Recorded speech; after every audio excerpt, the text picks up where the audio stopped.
নারী বিষয়ক সংস্কার কমিশন ও তাদের কোরআন বিরোধী প্রতিবেদন বাতিল করে নতুন কমিশন গঠন, শাপলা ও জুলাই গণহত্যার বিচার এবং জাতীয় নির্বাচনের আগেই ফ্যাসিস্ট শেখ হাসিনা ও তার চিহ্নিত দোসরদের বিচার সম্পন্ন করা সহ 12 দফা দাবি ঘোষণা করে হেফাজত ইসলাম বাংলাদেশ। রাজধানীর ঐতিহাসিক সোহরাওয়ার্দী উদ্যানে হেফাজতে ইসলাম আয়োজিত সমাবেশে ঘোষণাপত্র পাঠ করেন সংগঠনের নায়েবে আমির মাওলানা মাহফুজুল হক।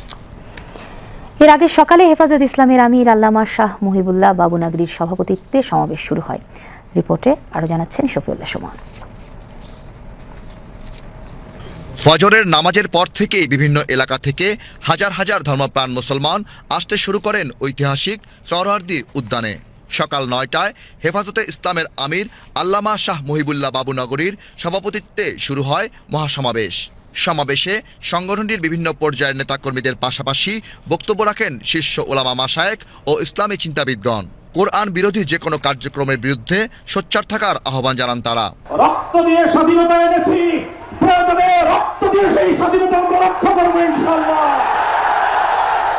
স্বাধীন বাংলার মাটিতে দাঁড়িয়ে আমরা বলতে চাই, নারী সংস্কারের নামে আল্লাহর কোরআনকে, ইসলামকে যে কটাক্ষ করা হয়েছে, ধর্মীয় উত্তরাধিকার বিধান, পারিবারিক বিধানকে নারী পুরুষের মধ্যে বৈষম্যের প্রধান কারণ বলে আখ্যায়িত করে বিতর্কিত নারী বিষয়ক কমিশন এদেশের সংখ্যাগরিষ্ঠ মানুষের ধর্মীয় অনুভূতিতে আঘাত প্রদান করেছে।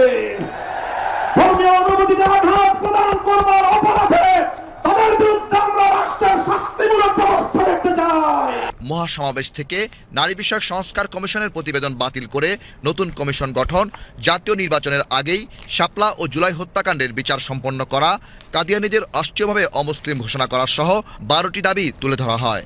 সমাবেশ থেকে জানানো হয়, হেফাজতে ইসলাম বাংলাদেশের পক্ষ থেকে নারীর ন্যায্য অধিকার প্রতিষ্ঠায় আগামী 3 মাসের মধ্যে বিভাগীয় সম্মেলন অনুষ্ঠিত হবে।